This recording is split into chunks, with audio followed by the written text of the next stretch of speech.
Irmãos, olha bem a palavra que foi lida nesta manhã, trazendo sobre o justo, sobre o crente, e aqui não estamos restringindo a palavra crente à igreja como materializando, mas sim como pessoa, como coração, como alguém, como um ser humano.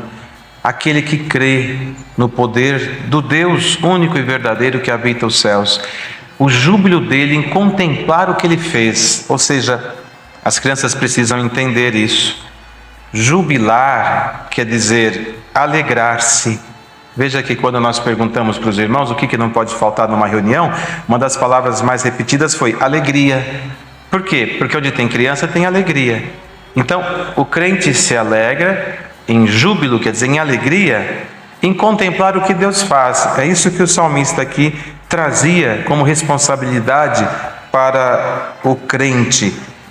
Celebrar o Senhor com os instrumentos de música, tocando bem, estudar a música e se aperfeiçoar, desde que seja longânimo e não despreze quem não sabe tocar, é uma ordem da palavra: tocai bem, cantai com júbilo. E vocês que são crianças, é a melhor hora de vocês aprenderem a música, porque quando vocês crescerem vão tocar bem.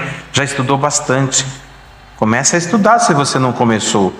Músico sempre é bom, organista, o músico, tocar, louvar o Senhor, se ocupar na obra de Deus. E aqui ele dizia isso, porque a palavra do Senhor é reta. O que é uma palavra reta? Ela não tem variação. No que o Senhor fala, ela atinge, ela vai aonde ela tem que chegar. Se Deus mandar agora uma palavra e dizer assim: Deus vai abençoar a sua casa, abrindo a porta de trabalho, por exemplo, para o seu papai, que está buscando e não consegue. E se o teu coraçãozinho arder e você começar a chorar, é porque Deus te visitou. E aquela palavra chegou em você, ela foi direta, reta. Ela não passou em nenhum lugar. Ela chega em você. É assim que nós cremos na palavra. Glória a Jesus. E é assim que a criança começa a aprender. Quando a palavra vem, a gente não vê ela, a gente ouve ela. Mas se a gente pudesse segurar e abraçar e apertar, igual vocês fazem com um brinquedo novo, é assim que nós faríamos. Porque a palavra do Senhor é doce, é agradável. Ela é tão poderosa que você já viu quanto tempo demora para construir uma casa? Às vezes o papai e a mamãe estão construindo, ou um vizinho, ou um parente, você vai lá, tem lá os homens construindo, eles têm que carpir o terreno, demora. Aí tem que fazer um monte de buraco onde vai o alicerce, demora. E eles ficam cansados, e passa um mês, e passa 2 meses, você vai lá, tem um pouquinho de tijolo ali pronto, depois um pouquinho mais, mas demora para construir. Tem casa que demora mês, tem casa que demora anos, depende do recurso, às vezes o dinheiro acaba, aí você ouve alguém falar assim: eu vou só levantar e cobrir. O que é levantar e cobrir? É parar no meio. A hora que tiver um pouquinho mais de dinheiro, eu continuo construindo. Não é assim? Você já ouviu isso falar, né? Às vezes nós vamos falar assim, alguém lá em casa vai dizer assim: vamos construir uma casa, a gente faz com um cômodo. Cômodo é a mesma coisa que um quarto, tá bom? Vamos fazer um quarto. Aí depois que a gente entrar, a gente faz outro. Não é assim que fala? Por quê? Porque falta dinheiro, falta tempo, falta condições, o terreno é apertadinho. Mas olha o que está aqui, pela palavra do Senhor foram feitas todas as coisas, os céus e todo o exército dele pelo Espírito da sua boca. Ele disse: haja, e tudo aconteceu, não teve que esperar. Por quê? Porque a palavra dele cria, ela faz coisas novas. Não depende de recurso, não depende de banco, não depende de dinheiro, depende só do Senhor querer. E o que você precisa aprender hoje? Tocar no consentimento de Deus e fazer Ele querer o que você está pedindo. Isso é o dever do crente.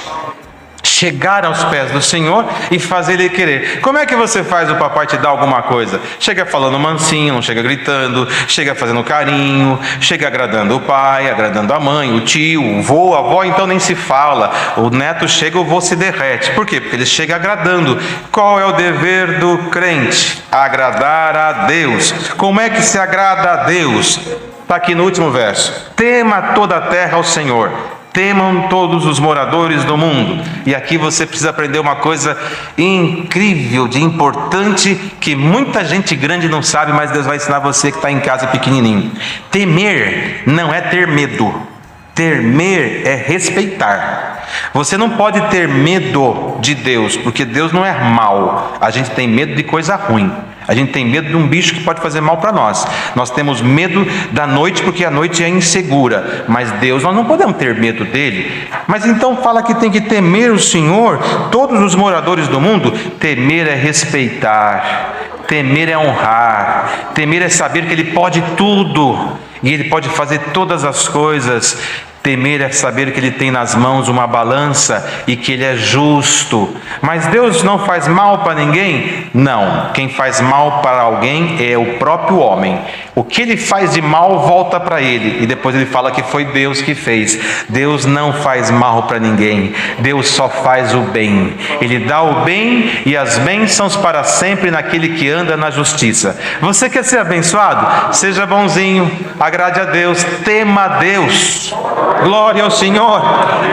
No livro lá que vocês citaram hoje, se eu não estou enganado, no último verso, no penúltimo verso, está escrito: e o fim de tudo é temer a Deus. Glória ao Senhor. E a palavra desta manhã é essa: tema a Deus, porque Ele que criou todas as coisas. Se o moço quer se casar e falta alguma coisa, a palavra criadora está aqui. Deus pode preparar para você muito antes do que você imagina o que você está buscando. Se você está precisando de um socorro de Deus, e em todos esses dias de adversidade o mundo se trancou e fechou diante de você, aprenda com as crianças, tema a Deus, e as coisas se abrem, porque o justo não ficará confundido e nem envergonhado. Moradores da terra, temam a Deus. O mundo se inclinou para as coisas da terra e esqueceu do Criador. E de vez em quando nós ouvimos uma frase entre os homens da terra: aonde está Deus que não está vendo o que está acontecendo no mundo? E a resposta está aqui: Deus está no mesmo lugar que sempre esteve, no seu trono. Quem mudou de lugar foi o homem. O homem mudou de lugar, de costumes, de hábitos e de tantas coisas que o Criador fez por sua palavra. Isto é só o que Ele plantou, é o que Ele está colhendo. Mas você está ouvindo esta palavra? Tema a Deus e os teus caminhos serão aplanados. E o Senhor coloca esta palavra diante de você pelo poder da palavra. Se Deus encontrar temor no teu coração, ainda que você seja fraco, ainda que você seja desobediente às vezes, o Senhor diz: você aprendeu hoje a longanimidade? Deus te suporta, Deus te recebe, se houver em você o temor. Vai fazer algo errado, às vezes não consegue resistir. O apóstolo falou: o bem que eu quero fazer eu não consigo, o mal que eu não quero, quando eu olho eu já fiz. A longanimidade vem: eu sei que você é fraco, guardaste a minha palavra, não negaste o meu nome, mas é fraco. Mas eu coloco uma porta aberta diante de você agora, e a chave da porta está nas tuas mãos. Como chama essa chave? Temor a Deus. Recebe ela, as portas se abrirão, e começa a abrir agora a porta da presença de Deus na tua vida. Tema a Deus e o céu se abre por ordem da palavra. Deus seja louvado.